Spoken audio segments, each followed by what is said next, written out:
Lions fans, welcome to the Detroit Lions podcast. This is episode 438. This is the Lions with a thriller, and it's the official Detroit Lions podcast for part of Reddit, the important part. I am your dashing host, Chris, and with me is the most glorious, beautiful, wonderful, sexy man, my co-host, Jeff the Riz Risen. How are you doing, brother?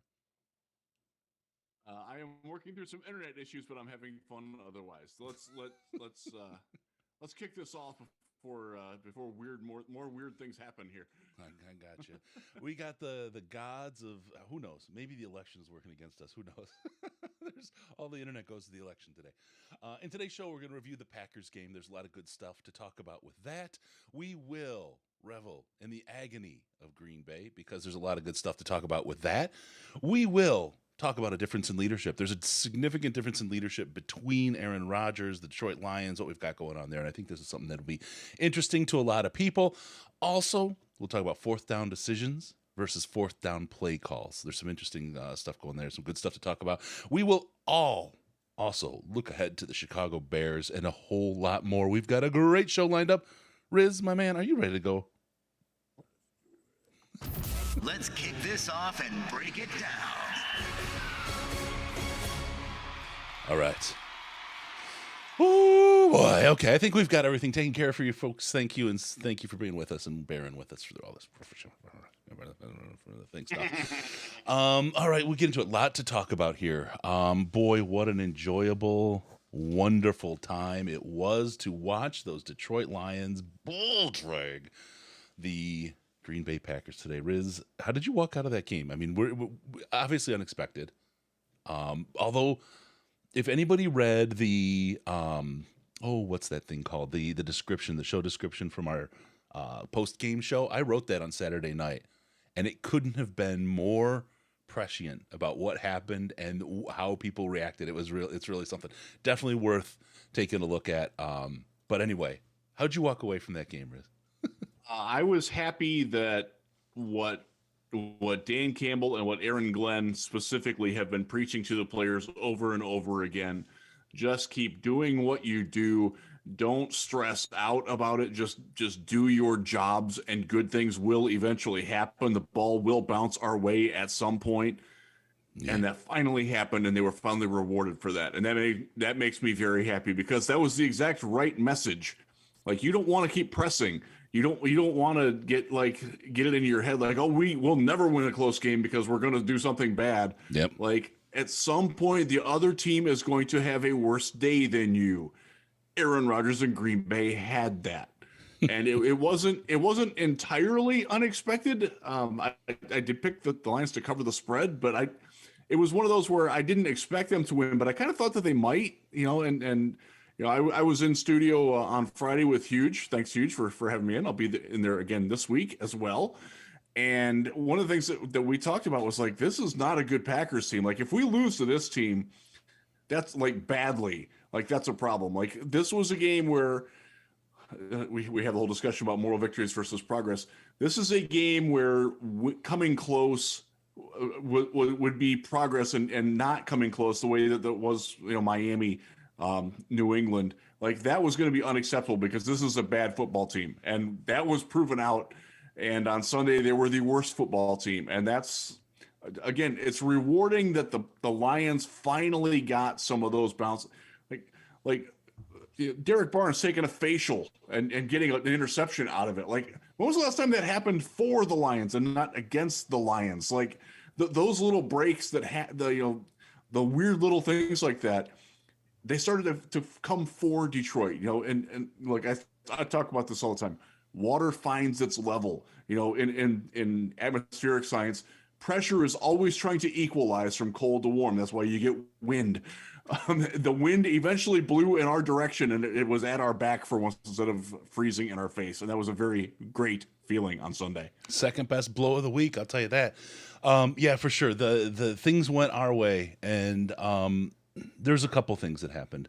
Look, the Green Bay Packers aren't a good team, and they didn't play even up to their mediocre. The Lions played well. They played well. We'll get into it. We'll do the review in a second. Let me get through before we get into that. Let's really quick let's just revel in a little bit of Aaron Rodgers' temper tantrum live on TV. It was great, like a child, like a man child. It was so good.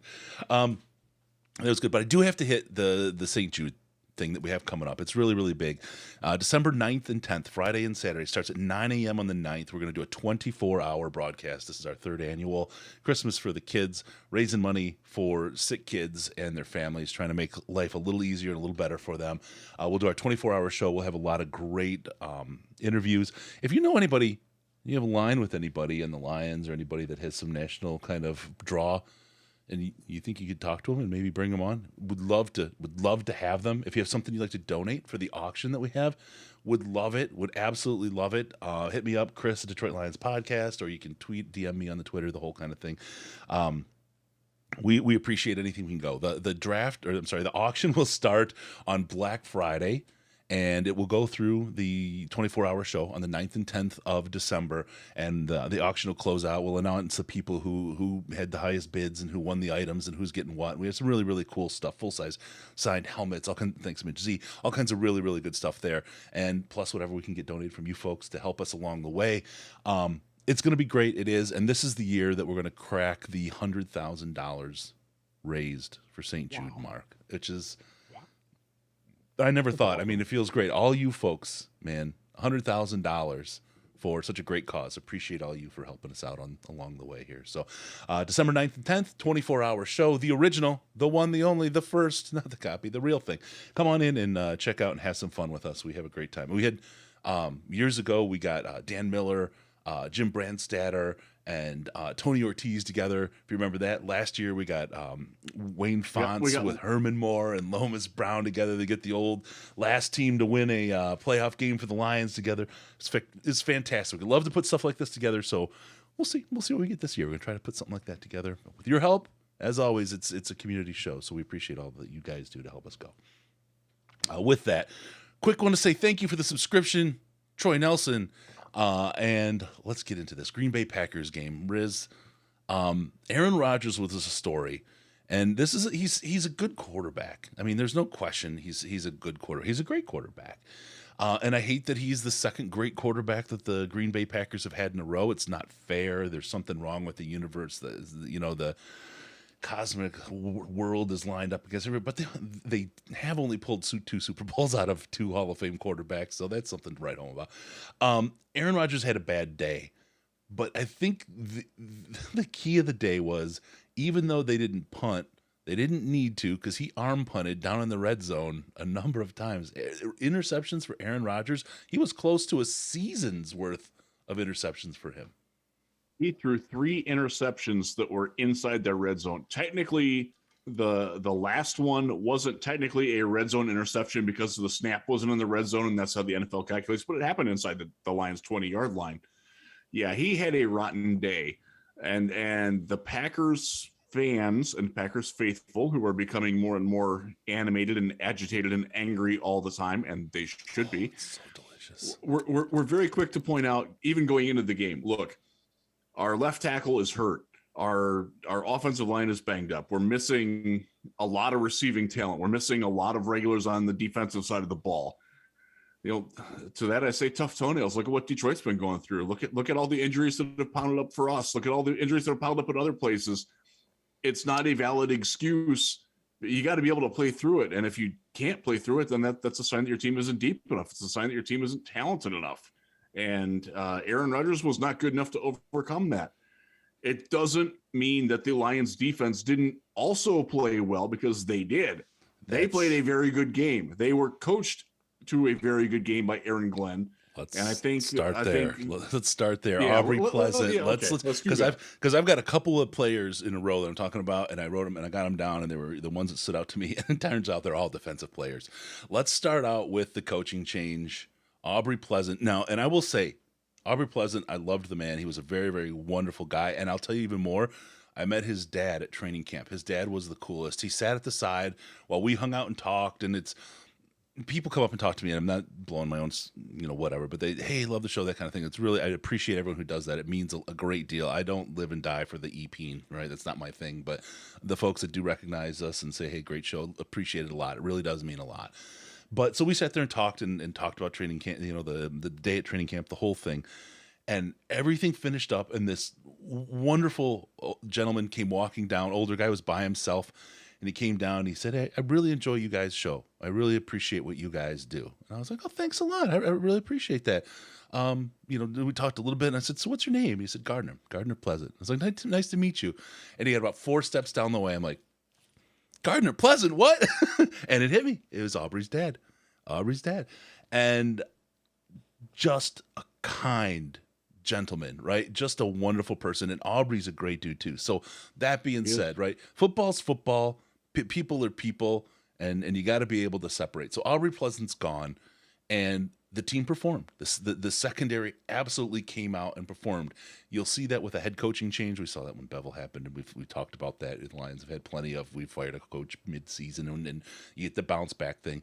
Do you think this is bounce back, Riz, or do you think there's something more to this? I do think there's something more to it, and I don't want. And this is not, again, as you said, this is not an indictment of Aubrey Pleasant or his coaching skills. Nope. He wasn't having a good year, and I think he would probably acknowledge that. But the changes that happened also coincided with a couple of personnel changes, and they also coincided with the Packers being the opponent. And what excites me, well, I'll jump ahead way a little bit here. The Bears receivers don't scare me at all. The Packers receivers didn't scare me at all. And I think that's a great time to make this sort of a change where you're going to see positive improvement simply because you're playing the 2 worst passing offenses on your schedule in a row right after you make this change. Like that's fortuitous timing. Jerry coming back certainly helped. We'll talk about Jerry. I got oh man, I got a Jerry boner. Yeah, we'll get more to that. But there were a couple of things. Will Harris playing the slot specifically against Green Bay was a fantastic matchup for Will. Yeah, and he played well. Yep. And Mike Hughes coming back and playing outside, and he and Jerry sort of shared that role. I thought Mike Hughes played well. He needs to be outside. He is not a slot corner. I know he's small. But he's a small outside corner. Ask Kansas City, ask Minnesota. He's not a slot guy, and they've been playing him there before he got hurt. So I think those things helped. I'm going to say that the linebacking core being where it was last, 2 good games in a row from Alex Anzalone. That's not something that you've counted on. And I thought, we got the best of Derek Barnes with the best he's ever played. That was an unexpected boon. And then you got safeties. My God, Kirby Joseph growing up into a Pro Bowl player before our very eyes. That's all. It's coincidental, but it's also I'm not sure. And again, I don't mean this in any disrespectful way to Aubrey Pleasant. I'm not sure that would have all happened if he was still there. I think Dan Campbell's point that the messenger needed to change was very accurate. It wasn't happening with what Aubrey was telling those guys. Yep. Other than with Jeff Okudah, it wasn't really resonating with the players very well. And again, that's not to say that Aubrey Pleasant isn't a good coach, and the players were tuning him out at all, because that's not. I hope that's not the interpretation of what I'm saying there. It's more of the change needed to happen just to change something up. It wasn't working. What he was doing wasn't working with what the players that he has were. And the change was good, aside from the shock value, because I do think that the message that the players got out of it was like, holy crap, we're playing so bad that we got a good man fired. Mm-hmm. And that's absolutely the way that was received in the building. And that's probably the message that they needed to have. We just cost a good man and a good coach his job because we were playing like crap. And that's the message that they needed. And if that's the catalyst for them playing that much better, good on Campbell for making the tough decision. Yep. And so Detroit fan man, but was it Jacobs' return or Pleasant's termination? Just like last year, was it Decker replacing Nelson or Lynn's termination? I think it's more Jimmy Joe's rather than coaching, but this is persuasive. I think it's a yes. It's all of the above. It's a combinations of those things. But with that, I want to talk about Jerry Jacobs first, because Jerry Jacobs is a superstar, and he's a superstar in the making. Got a game. I saw people arguing about it on Twitter, and Riz, picked him out early. I mean, right off the top. And before training camp even started, right? We were talking OTAs. We were talking to him and trying to get him on the show in May. We saw it. The guy had it. We had him on the show in mid-July. Yep. But we actually, it was my son's birthday. We had him on July 18th. That we had him on the show that day. I was in a hotel room in Augusta, Georgia, while my son was playing EYBL basketball, and I ducked out for a little bit. And remember, there was a dog trying to come through the door, and Jerry's like, "Someone got to control their pit bull." So yeah, we've been with Jerry for a long time. Yep, he were originally supposed to come on in May, and then some things happened. But Jerry, let me just talk about what Jerry did out there for folks that didn't see it. Okay, Aaron Rodgers was 0-4 throwing against him. He had 1 pass defended, 3 solo tackles, a tackle for a loss, a PI that was a hold, 3rd best coverage on the team, scored 15 points higher than Okudah on PFF, and at halftime he talked smack to Aaron and introduced him to the seatbelt gang, and it's funny because he's like, "You ain't throwing on me, don't throw on me." He's like, "Yeah, you're doing good." He's like, "Yeah." He said, "Keep it up." Okay. And oh yeah, what about getting a jersey signed? So, first rule of sales, man, you don't ask, you don't get. Yeah. Jerry's he is an absolute personality. I love him. He's funnier than hell. But Jerry out there came in. Again, we're talking about a UDFA guy coming off an ACL injury and outplaying Okudah, who, look, we could give him shit for the own goals, doing the Louis Delmas missile plays, but the reality was Jeff Okudah's out there banging heads, messing people up, and he's been playing great this year. For Jerry to step on the field after that injury, I'm going to tell you, Lions fans, you should feel really, really good about what we have at cornerback if that's the kind of play we're going to get out of these guys on an ongoing basis, because Jerry and Jeff are a hell. I told you, people, when Jerry came back, the outside corners. This is going to be great for the Detroit Lions for a long, long time. You saw the competence in, and this is something that I talked about early in the season when we were looking at defensive changes that needed to happen. Don't let guys get clean releases, especially if they're trying to get inside. And while it wasn't Okudah's best game, you saw him control the release. Like, okay, you want to go around me to the outside, that's fine. And that is something that's an Aaron Glenn emphasis, is controlling the release, whether it's inside or outside, whatever they want to do. They don't want guys to get clean releases. What happened in the last game, and why is Aubrey Pleasant no longer here? Because his guys didn't do it. They either had the MAs, I talked about it in the video that I did, the missed assignments that Dan harps on, or they just didn't try, and that's even worse. Yeah, that's the worst. Jerry did a good job of it. Will Harris, again, I'm gonna give Will a lot of credit. Will Harris jamming out of the slot and disrupting the timing, because one of the things that we've all seen Green Bay's offense, we know what they like to do. They like to run their inside guy to set a screen for the outside guy to get him open coming somewhere. Will didn't let that guy get to that. Like, they couldn't set those picks and rubs because Will Harris played his balls off on the inside. And for people who've watched the show for a long time, they know I've been a very harsh Will Harris critic. That was a phenomenal game for Will. He was the right man for the job specifically on Sunday, and that made me very happy to write and say nice things about Will Harris, because he's a great guy, and I wish that he was a great player. And we finally got glimpses of, like, man, he had a great game. This is what they're seeing in him. That helped everything, and you saw how much that helped Jerry, and how much it helped Jeff, and how much it helped Kirby Joseph not have to worry about, like, okay, I don't have to go with this guy because Will's here. Like, Jerry's out here. I can play some center field. I can go pick a ball off. I can take a risk or two. Yep.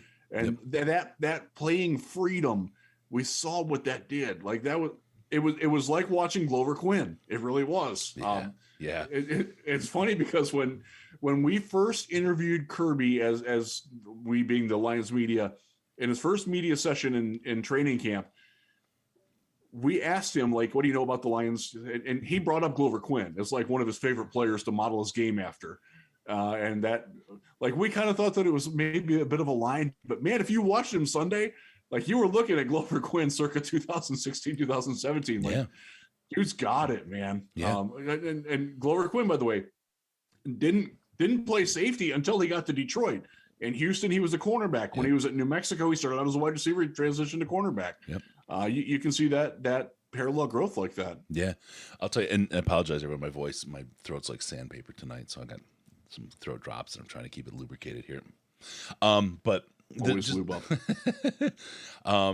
Jeff Okudah, Jerry Jacobs, great pair out there, just impressive. Love to see Will Harris do what he did. It was just spectacular to see how he was able to play in that slot corner, to see that kind of ceiling piece, and I don't know if that's a ceiling, but see him above where he's been playing, and really to be able to put himself out there and do that.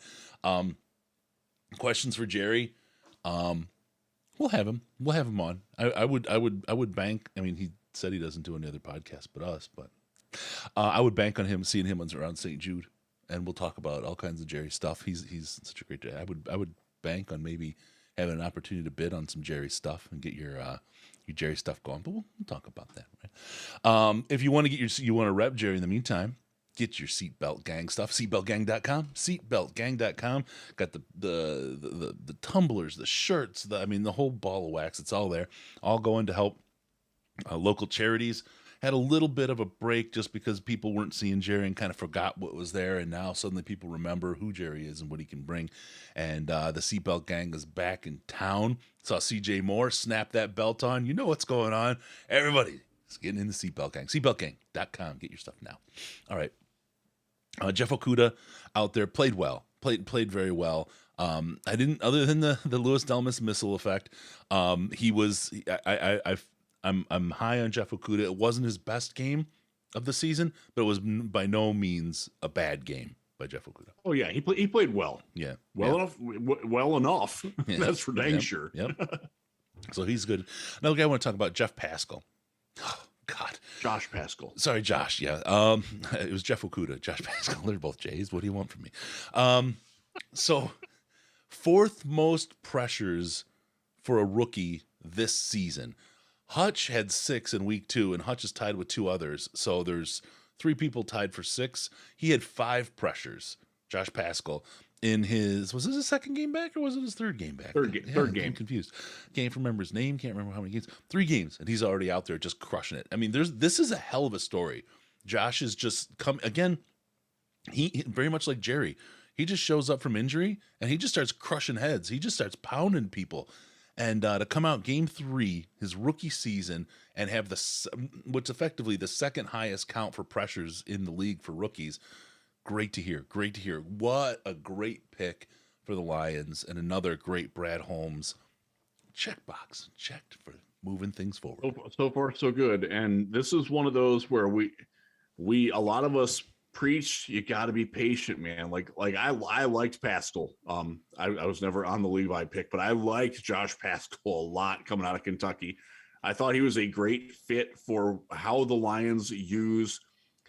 They don't really call it an edge anymore. That it is a 4-3 defensive end, but his ability to win heads up over a tight end or a wide 9.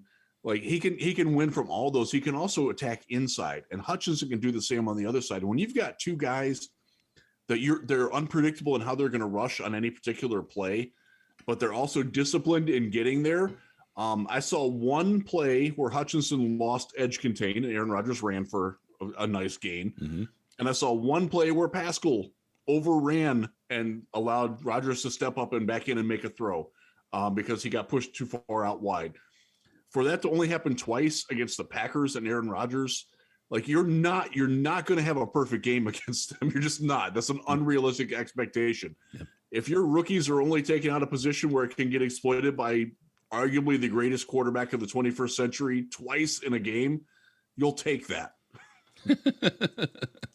Yeah, for sure. And I think it's really good news seeing what we have from our guys. I'd say for the kids out there, Brad Holmes be bussin' and Brian Gutekunst is cap. So there you go. Don't know what you just said. I know. No idea. Oh man, it's fun stuff. All right, Pascal out there, Josh Pascal out there killing it. Loving it.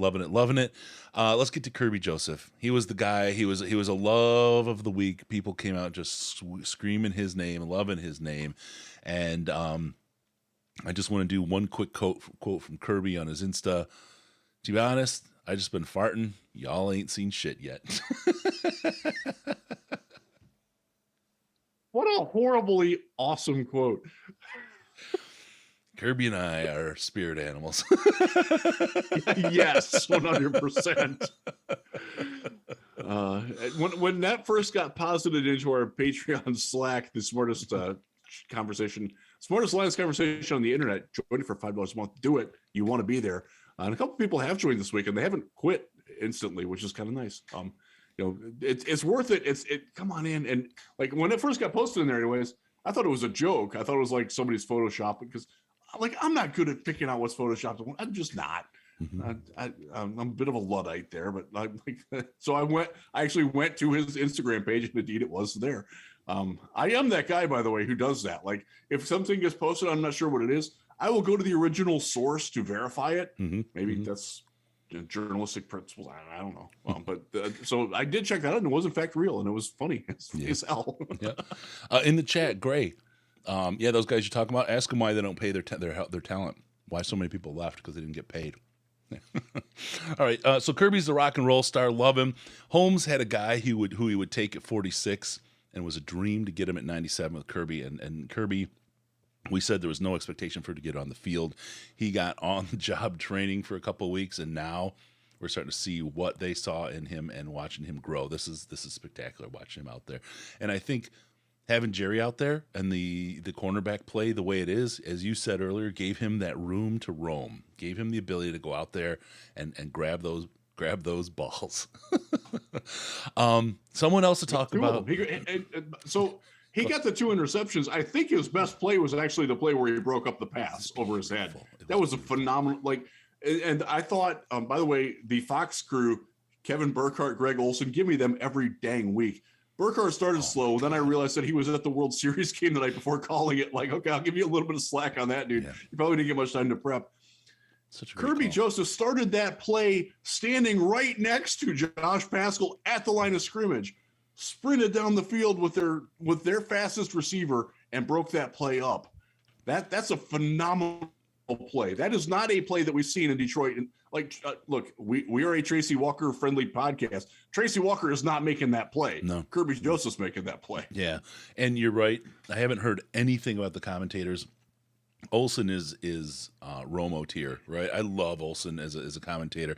They were great, and Lions fans don't get to see good commentators ever, but the Packers are the ones that drew them. Let's be honest. They drew them because it's just the way it is. And we got to experience some of the best commentating we've seen out of the Fox crews all years. Just take a moment and soak that in, that we got that on a great day. Great day. We're going to get Chris Myers this week. I don't know that for sure. I haven't checked 506 yet, but it feels like a Chris Myers kind of game. I want to talk about somebody that a lot of people haven't talked about. Hey, Patty Grimes, thank you for the subscription. Appreciate that. Aiden Hutchinson. Everybody talks about him for, first round pick, second overall, all that kind of stuff. But my guy got an interception. My guy looked like the intended receiver on that interception. Hutchinson had another great game. And I just want to kind of point to all the folks and called them Bustinson earlier. I get you're mad at the team and the results and all that kind of stuff, but just back off. Everything is measured over time, especially in football, and you don't know what you're looking at until you get some time and see where things are. Aiden Hutchinson is not Bustinson. He's not a wasted pick. He's going to be great, and he's going to be great for a long time for the Detroit Lions, barring injury. So just back the Bustinson stuff down. It's okay to be angry when they're not doing well, but be angry in the right way for the right things. Just, I don't know. That kind of bothered me because he never really was bad. He just got outplayed by multiple players generally. He's been far and away the best rookie pass rusher. It's not even close. Yeah. Let's go back to that interception play, okay, because that's a very telling play. It's sort of a tale of two cities there. You've got the Packers running a tackle-eligible play to David Bakhtiari, who was questionable for the game with a knee injury and clearly couldn't move at all. Yep. So their play design is, let's send the injured tackle out not our tight ends, not our wide receivers, not our running backs, and their running backs are very good receivers, by the way. Mm-hmm. Let's run this play to this. That's how much disdain we have for this Detroit Lions. We're going to run this crap against you because we think you're terrible. And Aiden Hutchinson sensed it as soon as he saw Bakhtiari leave. He's like, okay, something's up.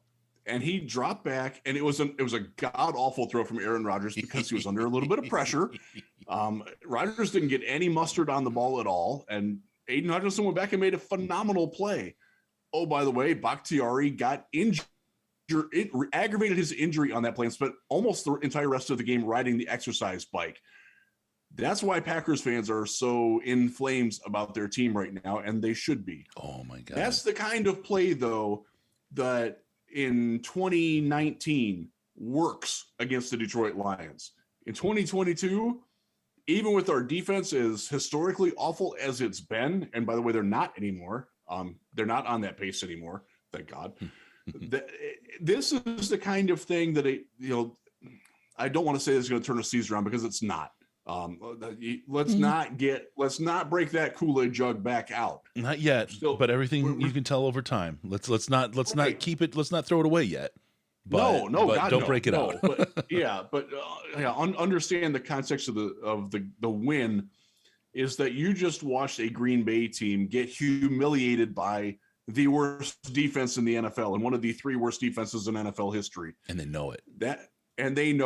Yeah. And look, I am not, and Chris, you know this about me, I am not someone who actively roots for bad things to happen to teams or players. Mm-hmm. I'm not going to complain about what's going on with my eyes dry every time I hear about it. There is no moisture. Yeah. And so one of the things I tweeted something out and I forget exactly what I said, but I basically said right after the game, like, this was much more of a Packers loss than it was a Lions win.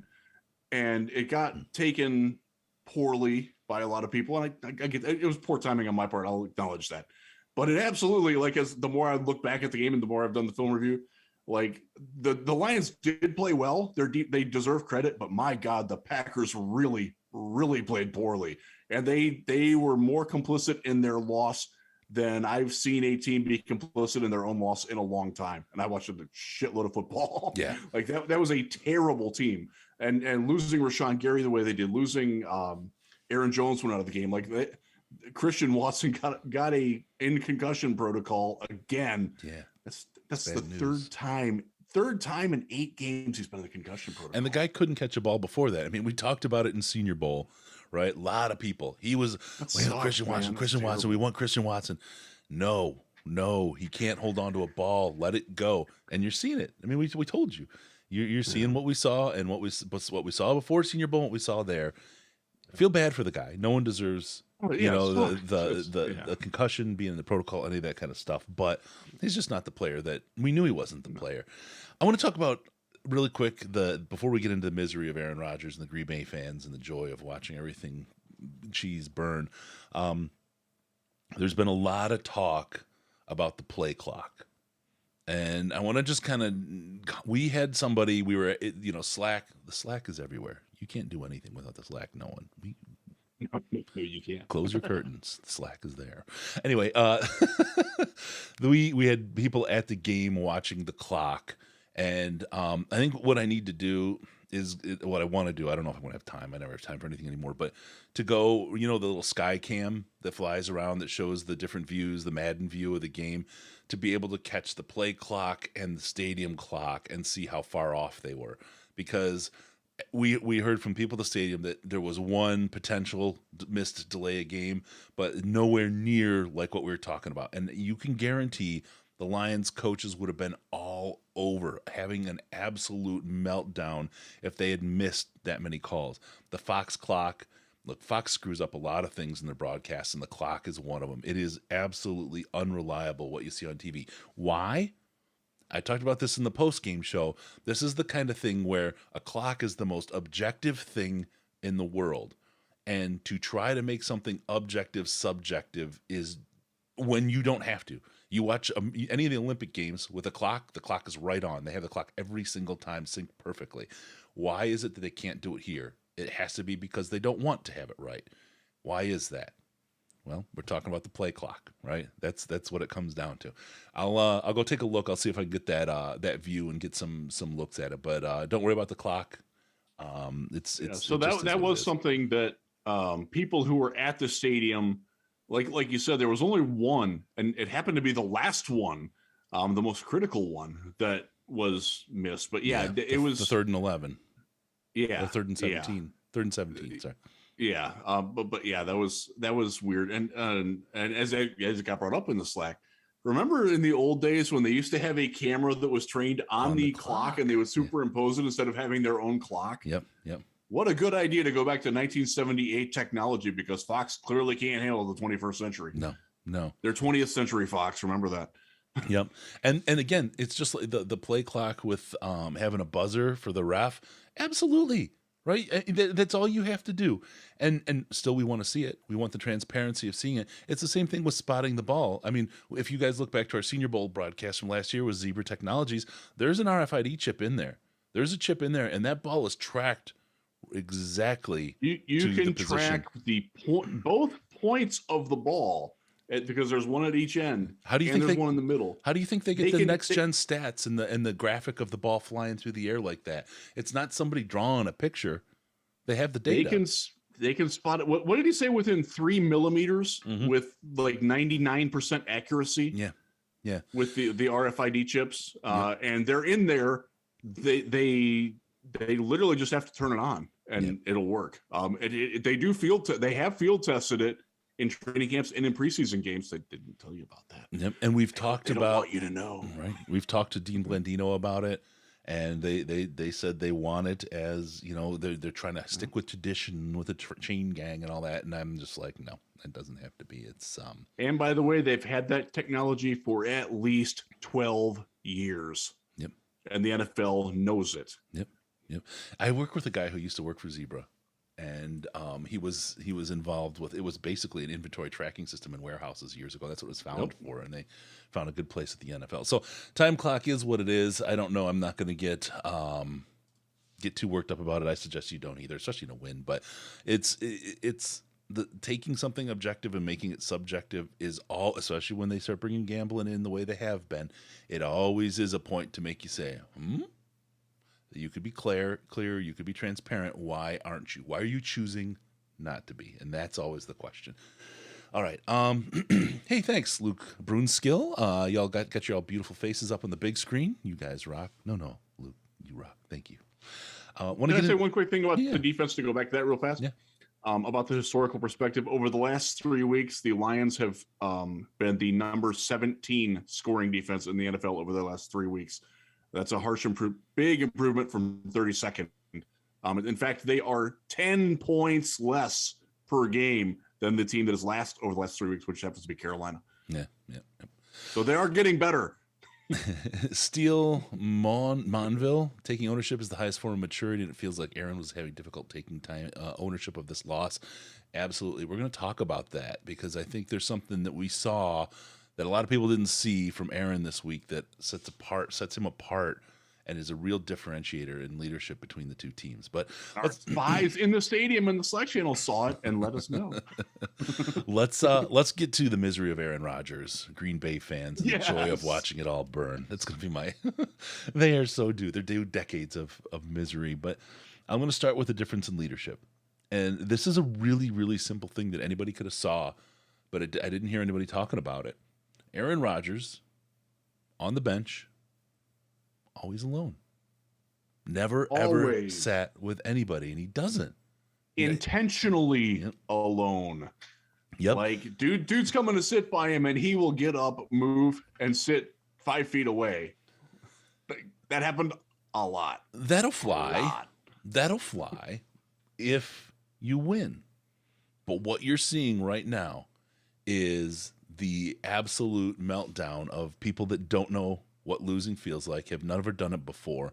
And when you have leadership based on this kind of thing, if Matt Patricia would have won, it would have been this tenuous hold on the team, and the first time things went bad, it would have all crumbled. It would have all crushed. I mean, look at people were starting to turn on the coaching staff before this Green Bay game, but I mean, we're a season and a half in. We had 4 wins at that point, I believe it was.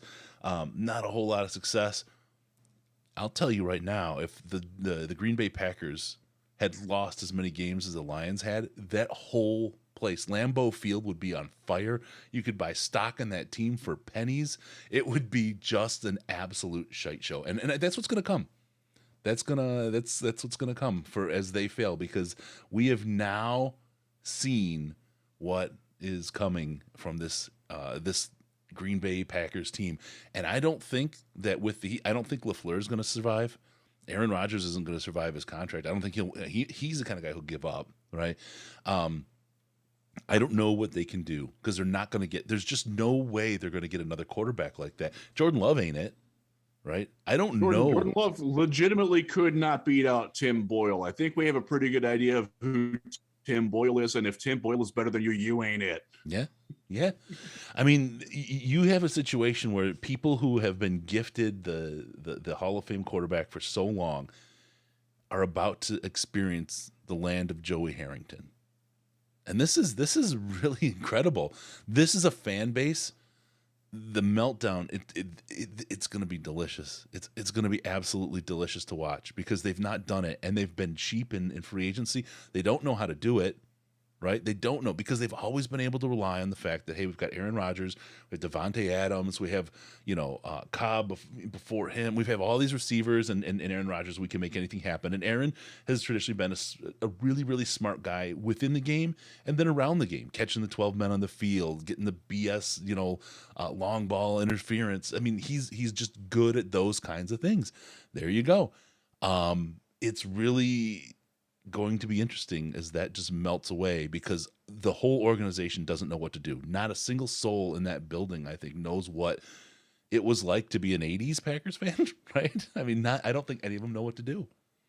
And that we're not going to cry about that. Now they're going to get shots. They could wind up with Baker Mayfield. They could wind up with Marcus Mariota, because it seems like Atlanta, once they're not winning the NFC South anymore, But by the way, they're 4-5 and tied for first place, which is just insane to me. But they're going to get a veteran in. I can't fathom them going with Jordan Love as the only quarterback option. They can have Tim Boyle back. He can go. That's good. He can start for him. Maybe. Please. The other thing I talked for a long time with somebody who was seated just behind the Packers bench, and he, at my request, only watched Rodgers on the sideline. Didn't actually watch the Lions play offense that much. He watched Rodgers, and coaches would come to Rodgers, and he would avoid them. Matt LaFleur walked to him one time. Rodgers took his hat off, put it back on, and walked away. Sammy Watkins, the before their penultimate drive, not the last drive, but the one before it. That's what penultimate means. Teach you guys some English today. He went to Aaron on the sidelines, and Aaron turned his back to him, put his hands up like this, and walked away. Like he wants nothing to do with these guys. Yep. And that feeling is going to get more mutual as they continue to lose. Look, they've lost 5 in a row. And losing to Detroit, as much as we as Lions fans don't want to acknowledge or admit it, we're not a good football team. We are certainly not perceived as a good football team. So when you lose to that, and Aaron Rodgers talked about it after the game when he said, we can't lose that game to that team. Yeah, that's right. You can't. And we'll take it. And we're happy about that. And that's you're in your own way, you're indicting yourself and indicting your team. And there is not a good way to exit from that when you have been the way Aaron Rodgers has been the way he's over been. the last few months, the way he years, is. Really. Yeah. He's hard for people to get along with. He doesn't want to get along with people. He's a bit of a loner and doesn't want to play. And his only friend, it seems like right now, is LaFleur, and that's not going to fly in a little bit. He's gonna burn the LaFleur. You watch. Those two are not going to like each other real soon. Mike, I stand with Chris and Riz. Don't make up lies about you guys. Thank you. I appreciate you, brother, looking out there and some of the folks out talking some silly stuff out there that don't know what they're talking about. I don't even know what you're talking about, and I don't want to know. No, it's just some nobody trying to make something into something. Do you think that the Lions are keeping Boyle on the roster to groom as a coaching intern in the near future? Keeping him on the roster is inexplicable otherwise. It's possible. He is a good dude. He's a great guy. I personally like him. I just don't ever want to see him play quarterback again. Yeah. No, he's not. He's not there to be a quarterback. That's for sure. It's not because of his quarterback skills. Yeah. He's on the practice squad. Nate Sudfeld is the backup. So it's not. Look, the quarterbacks, they're going to add a quarterback or two this offseason. We'll get into that later. There's time for that later. But there's no real point in cutting him because you're not going to find anybody that's better than him that knows the offense right now to run your practice squad team. So that's, it's more a case of who are you going to get? Like, do we want Jordan Ta'amu again? Like, guy ain't good either. Like, there's no point in making a change unless you absolutely have to, and there's no reason to do that. So yeah. Here's a good one. When the Packers coach looks like a beta to the alpha quarterback, it's never a good look. A great way to lose leadership for the rest of the team.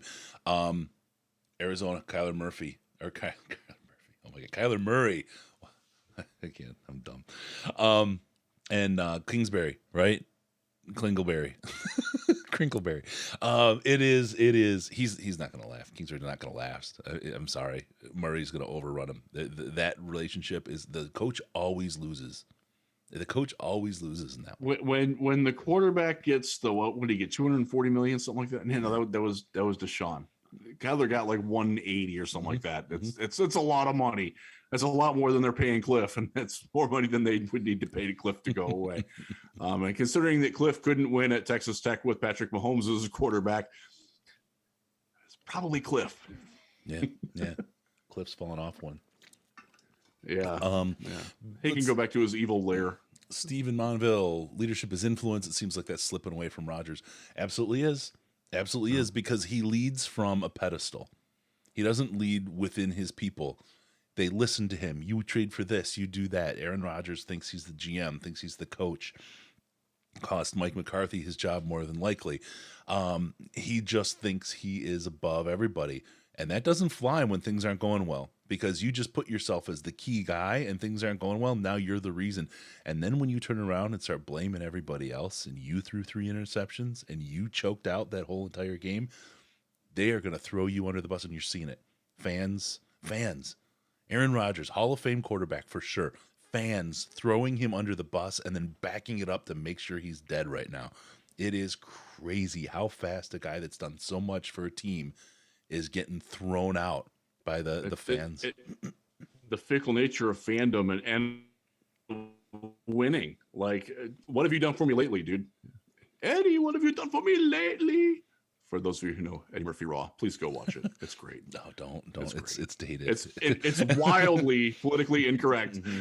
But in 1986, when he walked out with the leather jumpsuit on, and I used to quote that and laugh at it and think it was the funniest thing in the world. And about 6 months ago, I went back to watch it and I couldn't make it past 10 minutes, dude. I really couldn't. It's very dated. I was like, holy, like I've changed way more than I ever knew. Way more than I ever knew. Wow. And I didn't know that it was even that bad. Some of it is in the day and age we're in now is quite uncomfortable to watch. I'm like, oh crap, I thought that was the greatest thing ever. When I was real. 15. When I'm 50, not so much. Yeah. So, but so the way that it changes, like 2 weeks ago, we're getting comments on our podcast like, Dan's got to go. Like, this is hopeless. Now people are like, man, he just bested Aaron Rodgers. Like, let's playoffs, man. We win against the Bears. We're no more than one game out of the wild card spot. Y'all got to find a rudder, man, because your boat's going all over the harbor. Yep. And it's the thing with time. And people say, we've been waiting 60 years. No, you haven't. You've had a season and a half with this regime. It's completely different. It's a completely different thing. We had a Ford ownership. They don't know. It's not like the Fords haven't been spending. I was at when I was on my work trip, I was at the bar one night, the hotel bar, and 2 people, one from Rochester Hills, one from Plymouth, were at the bar in another state. And I was like, holy cow. So we started talking, the Lions came up. And the one guy just starts saying, yeah, the Ford, they're just too involved. They're just too involved with this team. They're doing too much. And the players, they just can't draft. And the guy's just talking like he has no idea. I just immediately was like, okay, never mind. I'm not talking Lions. I'm just drinking beer, and ignored the rest of the conversation with them. People just are all over the place, man. It's all over the place. It's not been 60 years. It's been a season and a half. The Fords have spent money like crazy. The Fords are not the reason. I think, there's reasons they hired Millen. There's other things that happened and mistakes that have been made. I don't see the Fords making those mistakes right now. If you're believing the voodoo and the hoodoo and the juju, fine. That's cool. If you're a luck person, that's your thing. I kind of don't go that route. I think you've got a new regime, new people, and you got to see what they're going to do. 3 years. If 3 years you do your evaluation and you see what you got, and if it looks like it's going to work, cool. Ash is you'll know if the rebuild is working after 2 years. I think he's right. I think, though, you're 2 years plus this draft, because I think this team was starting at like less than 0 when Patricia and Quinn were gone. So I that's kind of where I'm at. You have a whole team full of rookies. You have a brand new coach, a guy who's going to learn. I think we're seeing growth and learning from Coach Campbell this season, just in clock management, and we'll get to the fourth down decisions versus play calls here in a second, but just how he's changed his style and what he's learned about managing games in just this season alone. We've seen significant growth out of the coach. I think we're seeing all the right things happen. We're seeing teams play really close. Close sucks. I know. We beat the Packers. We did it. The defense was the star of the show. Notice we didn't even talk about the offense. We reviewed the game because the offense was complete ass. It was like 130 yards for Goff all day. It was terrible. Swift being back was great. It was nice to see him play and play hard. That was something we were certainly watching. Insider Until Slack he giggle. didn't play. Insider Slack giggle. Yeah, that's the way it is. But that defense really, really stood up. That defense stood up this week, and we saw some serious change out of them, and they did some good stuff. What's next? What's going to happen against Chicago? We'll talk about that a little bit, but there's a difference in how this team is being led versus the Green Bay Packers. There's a difference in how the locker room is handling losses in Detroit than how it's handling the losses in Green Bay. Green Bay is about to just turn into a massive tire fire in a dumpster. I mean, it's going to be the worst of all worlds. The Lions are holding together. They have players coming out that are out there giving their heart and soul for a team that's got 2 wins on the season. There's a big difference in where the direction and the trajectory of these teams and the leadership on these teams. And look, if you have it, you have it. But with this regime, we're going to get the most out of those players. And that's what we're going to see. And that's all you can ask. Get the most out of the talent you have. And if that's good enough, great. If you don't have the talent and their most isn't good enough, maybe it's time to move on. We're seeing that this team can develop young talent. We're seeing that. We saw Derek Barnes just play his best game. We're seeing the ascension of Kirby Joseph, of Josh Paschal. Ali McNeil had a pretty solid game. Still not having the pass rush impact that I think we'd like for him to do. He's playing pretty good football in the middle of that field. Yeah. And benching Michael Brockers has worked. That's not a coincidence that the defense have gotten better when he's not playing, when he's a healthy scratch. You're seeing progress from Alex Anzalone. He was the best Lions defender against Miami. He had another pretty solid game this week. Like that's very strange to me. And as somebody noted on Twitter, that with the anal zone misspelling jersey, which is just great. I got freaked out because that was great. But you're seeing like Deshaun Elliott is figuring his way out at safety. You're seeing progress from Will Harris, obviously later in his career arc than we would like. But he hasn't been awful. Like, and again, Sunday, he was great. He was great, Chris. It was great to see. And you're also seeing progress on the offensive side of the ball. To go real quick to it, they got rid of TJ Hawkinson. James Mitchell caught his first touchdown pass. Shane Zylstra, easy for me to say, Zealander, caught his first touchdown pass with his brother on the sideline. That by the way is a fantastic story. I wrote about that at Lions Wire. Check that out there because we got other things to talk about here. But you are seeing progress. Jonah Jackson had another strong game. I think this was Frank Ragnow's best game at center that I've seen in some time. And I'll be honest, I have not looked at the PFF grades other than I know that Jerry did well and I know that Kirby did very, very well. Yep. But I'm going to guess that was probably Ragnow's best game in the last 4 or 5 weeks. Kirby 83, Jacob 75.3. Who were we looking for? Sorry, you said Frank Ragnow. Rags. He got 74.2 this week. No, that's definitely better than he has been. Yep. Look, Taylor Decker did not have a great game. In fact, in the final 2 or 3 drives of the first half, he was downright awful. 64.1. I don't know this. I'm going to say that his back and groin is bothering him probably more than he or the Lions let on, because he's a guy. Look, he wins with his length. He's 6'8". He's legitimately 6'8" too, guys. Yeah. Yes, he is. When he can't move the way he does, like he's not a guy who wins with quickness to begin with, and if that quickness gets nullified by injury, it's going to be a problem for him. The issue that they had last week was that Matt Nelson, who would be the tackle, was out. He's out too. And as much as we like Dan Skipper and we're charter members of the Dan Skipper fan club here, he's not your starting left tackle. If you are, you're in a lot of trouble. So I'm not going to get on Decker too much. He needs to play better. And if he can't, they do have to find a way to mitigate that. Whether it's playing Dan Skipper as your heavy tight end, when they did that a lot. By the way, Dan Skipper lining up as the wide receiver with Kaylee Raymond, who is 13 inches shorter than him next to him. That was a visual that even on the All-22 was like, oh my God, this is great. It was like watching Twins with Danny DeVito and Arnold Schwarzenegger. And Arnold Schwarzenegger is not tall either. Hey, I'm on the new age. I heard DLP mentioned on the 97 the one the ticket today. Y'all blowing up. What'd they say? That's awesome. That's cool. That is good. I hope it was my guy Jim Costa, who by the way, thank you to everybody in West Michigan and people who know Jim and myself. We're still very good friends, even though 2 years ago yesterday was when ESPN Radio pulled the plug on 96.1 in Grand Rapids. They're no longer ESPN Radio. It's now The Game. I am now part of that again. It took some time off. I'm in with Huge. I was there last Friday. I'll be there this Friday. I was on the radio yesterday. It's a nice way to bounce back. But Jim Costa, I'm going to give it up for my guy. He fell up, man. He fell into his dream job at the ticket. And I know he's doing a great job there.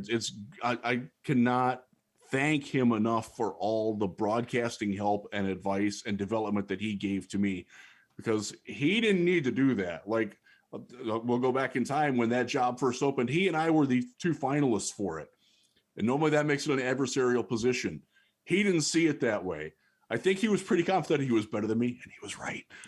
And he saw it as an opportunity to do something. And we wound up doing the Sunday morning show together at his request. Like, he basically came to me and was like, hey, let's do this. I want to do this with you. And it wound up being a great thing. We won a Michigan Association brought. I have an MAB award. It's not in this room, but I do have one, which is pretty damn awesome. And I have Jim Costa to thank for that. And also Brendan Riley, who is now a program director in Houston on their sports radio. He was our producer for that show. He fell up as well. I'd like to think that I haven't fallen back.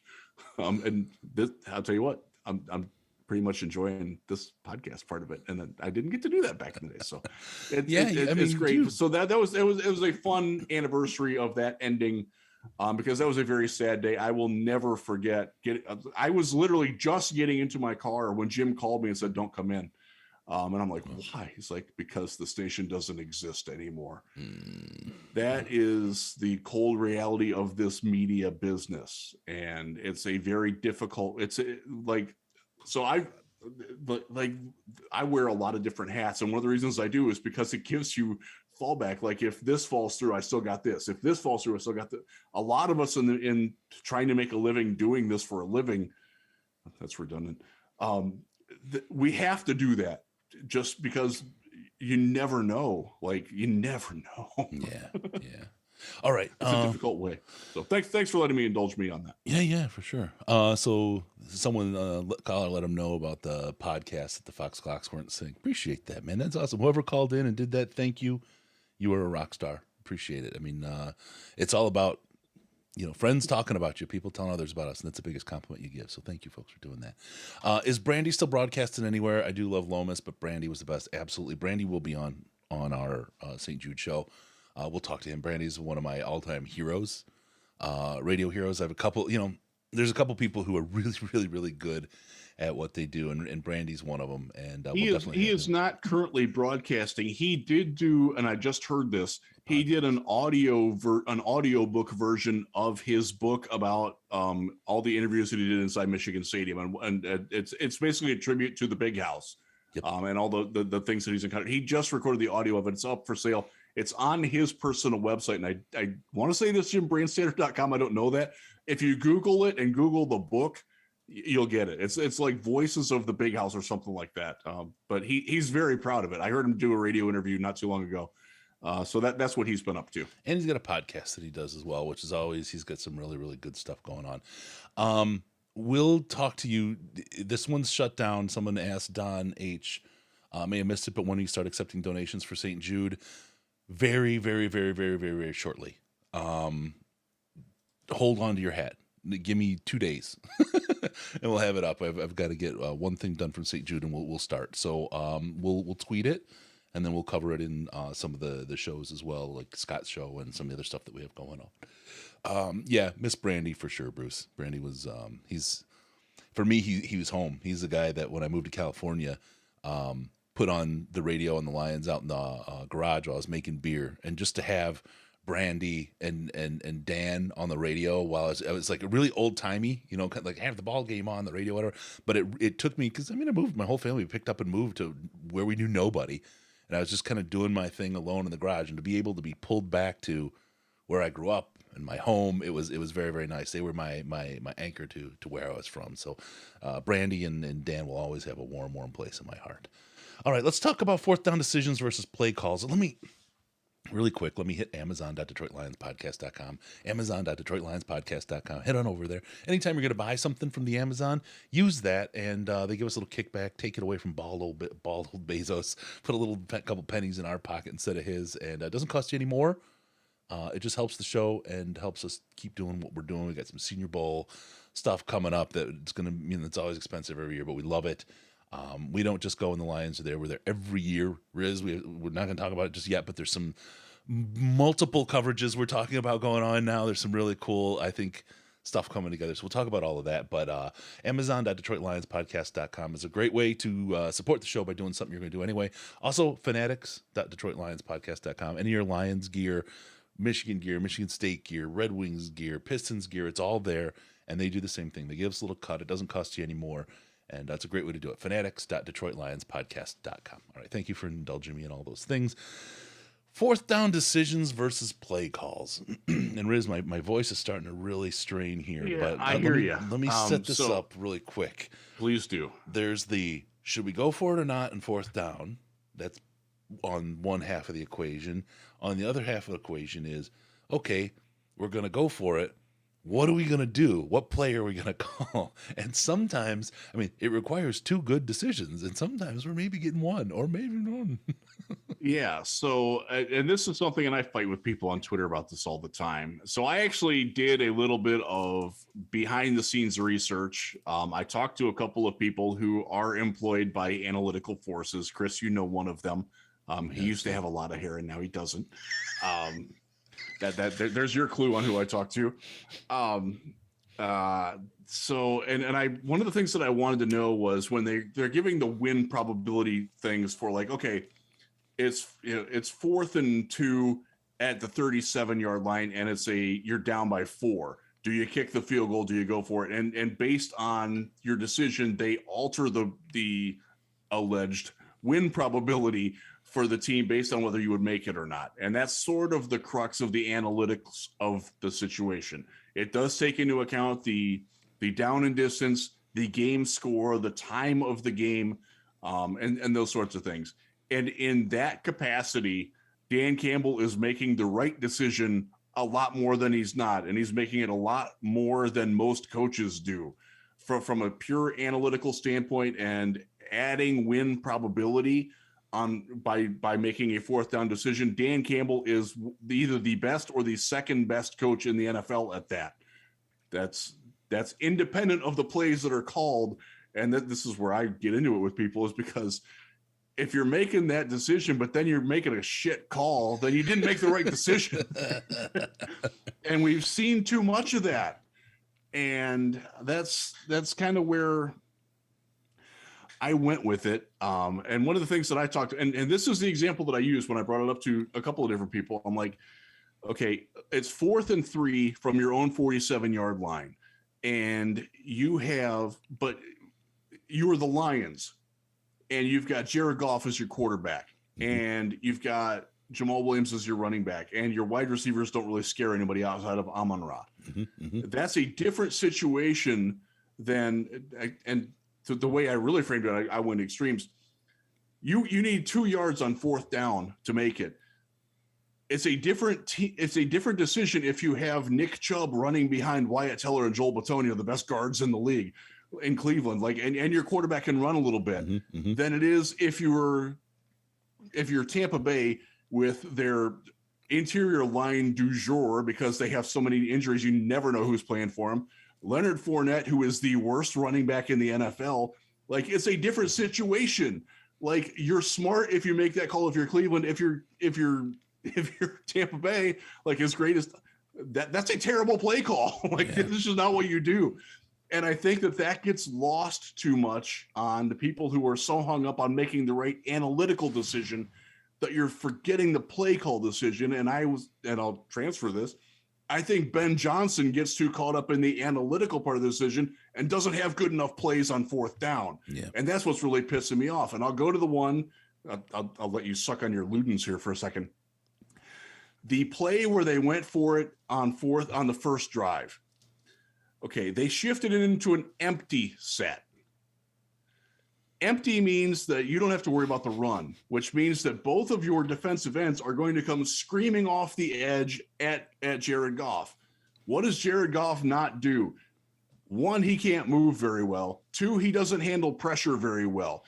You are asking the defense to pressure him from areas where he's not going to be comfortable. One thing with that also, sorry, I just want to jump in. And you know that the hot route is the route that you have to cover. He's not going further than 5 yards. If you come on hard, if you see nobody in the backfield and you're a cornerback, you get down there and you blast that guy off the line. You beat the snot out of him, and you've disrupted the entire play. Yes, and that's exactly what happened. He did get to a second progression somehow to Tom Kennedy. So his identified receiver on that play is a 5'9" slot receiver who doesn't play much, and you're trying to throw over the line over 2 linebackers in between a closing safety to a tiny receiver. That's your play. That's awful. Like, yes, you probably did make the correct decision to go for it. If that's your play, you didn't make the right decision. Right. Kick the damn field goal. Right. Yep. We still won, and that's great and wonderful, and appreciate that, but you're absolutely right. The play call is just as important as the decision, and that's where they're dropping the ball. And that, by the way, is not Dan Campbell. That's Ben Johnson. If you're going to blame the 4th down mistakes, a lot of it is. There was another one. It wasn't in this game. It was Dallas. I want to say it was the Dallas game. Maybe I don't remember. But it was a game where they went for it. I think it was 4th and 7, and they ran 3 pass routes, and none of them went deeper than 4 yards. That's what are you doing? And I want to shake him. So I want to shake him like a baby. It drives me crazy because and then the analytics people are like, oh, well, they made the right decision. It doesn't matter. It does matter. Mm-hmm. Like if you kick the field goal on that first drive, that last Packers drive doesn't mean anything because they're 9 points behind. There ain't a 9-point play in the game. Not that I'm aware of anyways. If you kick the field goal and instead of using your kicker, you choose to use Taylor Decker, you've made the wrong play call. Even if kicking the field goal was the right thing to do, you screwed yourself by putting the wrong guy in charge of the ball at that point. And that's effectively, the analogy to what we're doing with these 4th down plays. Now, this isn't an indictment entirely on on Ben Johnson. He's a brilliant young mind. This is his first year as an offensive coordinator. He shouldn't have to have this many fourth down plays, to be honest with you. And I don't think anybody would scheme and build a playbook and a play sheet for this many. Now, by this time in the year, I think maybe his play sheet should have a couple more fourth down, 4th and 5, 4th and 3, 4th and 1 kind of plays on it. But this is not his strong point. We'll put it that way. Yeah, and some of it is, again, third down plays haven't been that good. Again, this is something that we complained about in the Stafford era when Joe Lombardi, who is now ruining the Chargers, was ruining the Lions offense. Yep. You run 4 receivers on 3rd and 10, and not one of them goes beyond 4 yards down the field. That's just stupid. And we are seeing that from Ben Johnson. And you just said it. He's a rookie play caller. This is his first year as an offensive coordinator. We have to have faith that he's going to learn, because if he doesn't, that's going to be a problem. But he's so good in year 1 as a rookie, though. He's learned so much to get to that point. I guarantee Ben Johnson is going to continue to improve.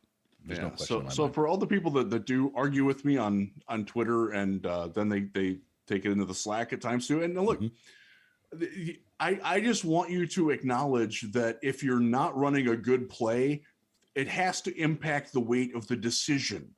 And we did have this conversation in the Slack. Actually, I wound up taking it private because it was starting to get heated. Like, you've got to make both decisions right. And if you're not making either one of, if one of them is wrong, then they're both wrong. And Dan Campbell has to take that into account. And the analytical models have to take that into account. One of the things that I asked the person that was, how much do they take into account the personnel that's on the field and the situational success of plays that have been run in that? It's like they do factor that in, but it's not like they don't know what personnel is going to be on defense. They don't know if the defense is going to come with a 0 blitz or what the defense is going to do. It's independent of that. And so I actually got into the nuts and bolts of it. I'm like, well, do they have enough time on the play clock, even when it's extended the way it was in this past weekend? Thanks, Fox. Do they have enough time to process all that when they see the defense that's on the field and maybe get tipped off on it? And it's like, hell no.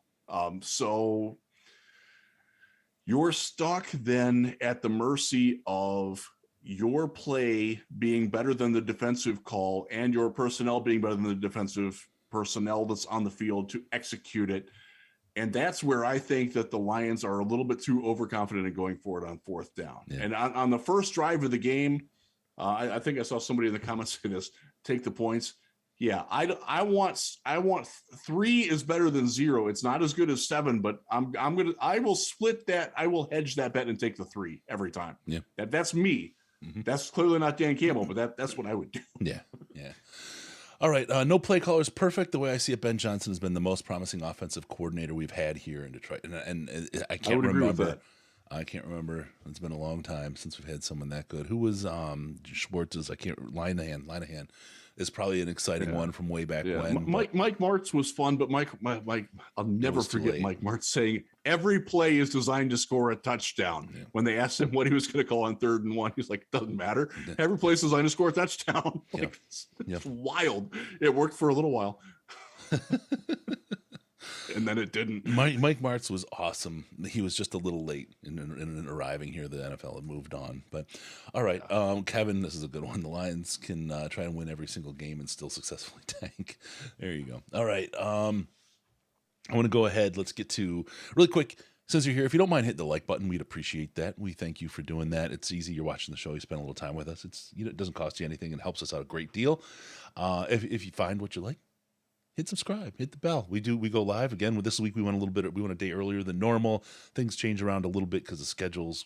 My work has been absolutely nuts. That's why we had a couple shows not pop up there for a while. But we're back in the groove. We're here and we got a lot going on. So hit the subscribe button, please. Hit the like button, please. We appreciate when you do that. That helps us out a lot. And thank you for doing that. We only ask once per show, so we don't want to bother you and beat you over the head with it like the YouTube thing. By the way, speaking of schedules, I have, and this is very targeted micro marketing here. I have 4 tickets to the Five Finger Death Punch concert in Grand Rapids at Van Andel Arena tomorrow night. I cannot use them. I would so take those. I would so take those. If you want them, if you're in the Slack, hit me on a DM there. If not, DM me on Twitter. I will look before I go to bed. I don't normally look at the unsolicited DMs if I don't follow you. Sorry, I just don't. I don't need that aggravation in my life. But hit me up. They're free. I'll give them away. I can't use them. They are not the best seats, but you're in the arena. Unfortunately, I can't use them. I have another obligation that also superseded doing the show tomorrow. That's why we're doing it on Tuesday. So that's if you want that, they're yours. I'd love it if I could give all four away at once. If not, you'll meet new friends. All right, let's look ahead to the Chicago Bears. Let's talk about what we need to see in this game. This is an interesting game. It reminds me a little bit of Miami in the Fields and Tua thing. But let's start out first. This is going to be a thread for me that goes on and carries on. We need to continue to see improvement in game management. We're seeing it. I like what we're seeing, but we cannot regress.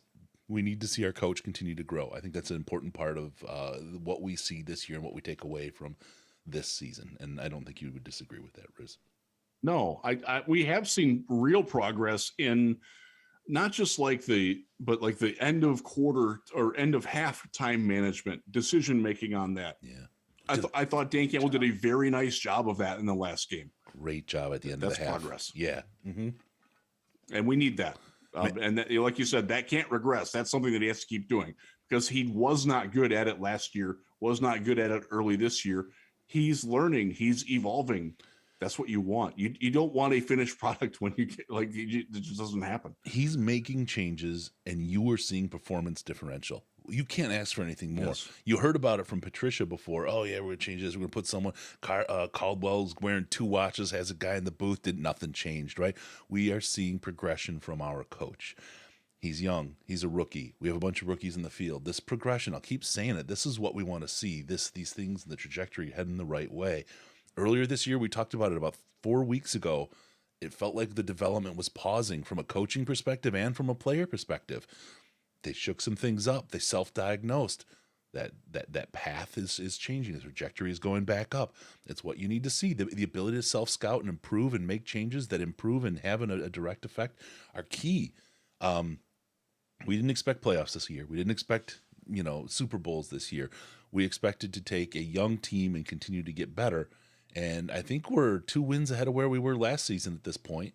So we got that going for us, which is nice. That's true. And I hadn't thought of that until you just said it, but you're absolutely right. Oh man. So there's an improvement. That's a mixed emotion salad right there. Yeah, Wow. Yeah. So we'll see what's going on. And we've had the second hardest strength of schedule in the NFL so far this season, which is incredible to me. We were a last place team. We were second overall draft pick. How in the hell did we wind up with one of the most difficult schedules? It's like, and how many times did we look at the schedule before the season and say, oh, that's an easy one. Oh, that's marking off. And then here we are playing all winning teams except for the Packers. This is crazy. It's crazy, man. I can't believe it. So, wait, that kind of improvement we want to see. We want to see the defense. I want to see the defense play like they did this last week. Aaron Rodgers is mobile. Not as mobile as he used to be 8 years ago, but still definitely a mobile quarterback. He was able to get yards. That's going to be – we're going to get gashed by these kind of quarterbacks. I really want to see pressure and contain. And it feels like you have to have one versus the other. But we just can't. Fields is the one guy that'll hurt you. I mean, Dan Campbell said it. He went home Sunday night to have a beer, and he said it was all great until he saw how many yards that Fields got on the ground. Right? NFL rushing record for a quarterback in a single game. Yeah, and now he's playing the Lions, who could very well allow him to break that same record. Yeah. This is a big point of emphasis for this defense, and they just have to be able to contain him. I will just say for all of you who have bagged on Justin Fields for a long time, go back and watch the last 2 or 3 games he's played. He's a different, better quarterback now. The narrative that you wrote on him of being a bust is as null as calling Aiden Hutchinson a bust at this point. Yeah. Like he's improving. What do we talk about all the time? Good coaches put good players. They ask good players to do what they're good at often. Yep. The Bears have figured that out. Now he's got a crap supporting cast. Other than Darnell Mooney, their wide receivers don't really scare me. Cole Kmet at tight end, he's good. He's a weapon. He's going to be a problem. Yep. Their line is not great. It's not as awful as I think a lot of us perceived it would be, but it's still not great. But man, he is making throws, and he's not just winning with his legs. One of the reasons why he's winning more with his legs is because he is throwing better, and you've got to respect that a little bit now. And it's making the defensive backs play off a little bit, and it's going to be a challenge. The Lions can absolutely win this game, but it's going to take them. It's going to take another really strong game from Anzalone. Hopefully, we get Rodrigo back. We'll see. He hyperextended his elbow. It sounds like he's not going to practice on Wednesday. We're recording this Tuesday night. From what I understand, he's going to wind up having the brace on, like what J.J. Watt has worn for the last few years. Yeah. And that's different when you're a linebacker, because he's not.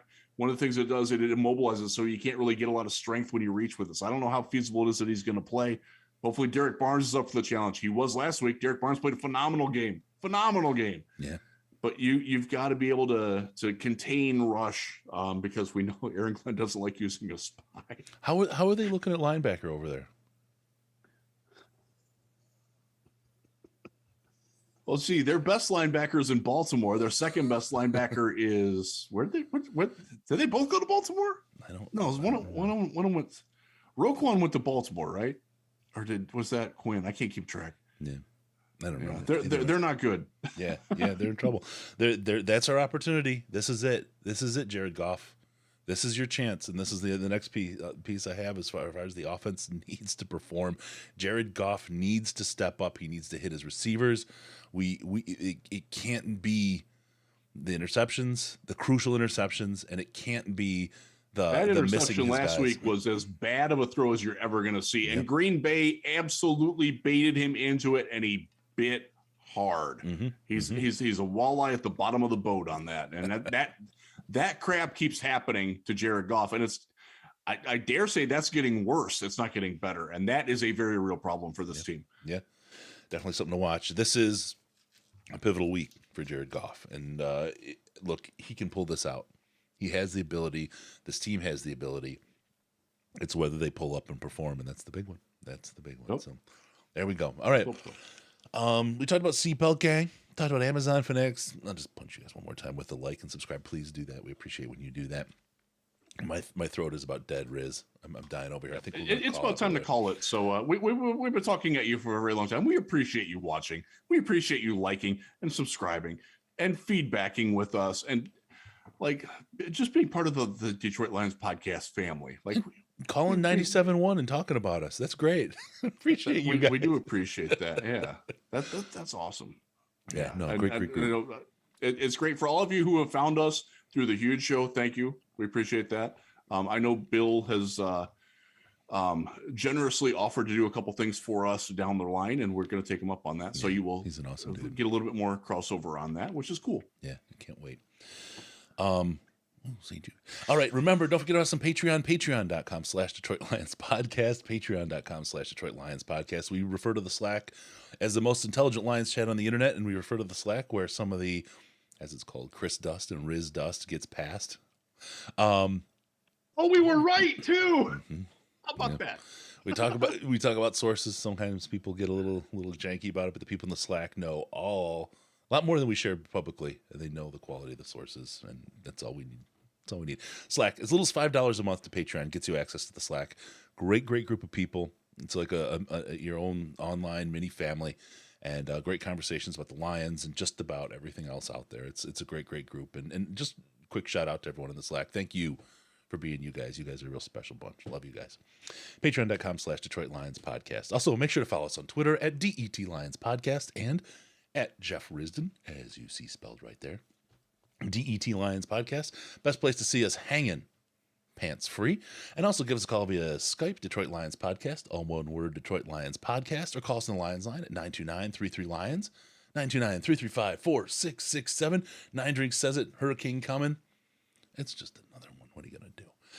Be sure to go to DetroitLionsPodcast.com, subscribe to the podcast, because when you do, what happens? Get to come into your ear holes automatically. It's great. Thank you for tuning in. We're going to see you next time on the Detroit Lions Podcast. Remember, no pants, no toasters, no hot tubs, no problems, because we're your Detroit Lions, and Reddit connection. You've had enough of that shit.